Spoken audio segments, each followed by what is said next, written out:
ধর্মীয় অনুযায়ী কিভাবে বিয়ে করবেন আজ থেকে শুনুন। কারণ ধর্মীয় অনুযায়ী বিয়ে করার নিয়মটা অনেকেই জানেন না। তারা লাস্টে মনোযোগ সহকারে শেষ পর্যন্ত শুনবেন, তাহলে আশা করি সব কিছু শুনতে পারবেন, বুঝতে পারবেন।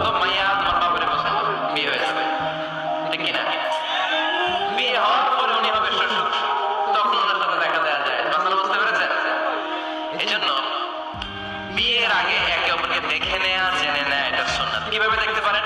ডিসেন্ট ফটো শেয়ারিং, ভালো ফটো শেয়ার হতে পারে। ছেলে মেয়ের ছবি দেখবে, মেয়ে ছেলের ছবি দেখে সিদ্ধান্ত নিবে যে তাদের সাথে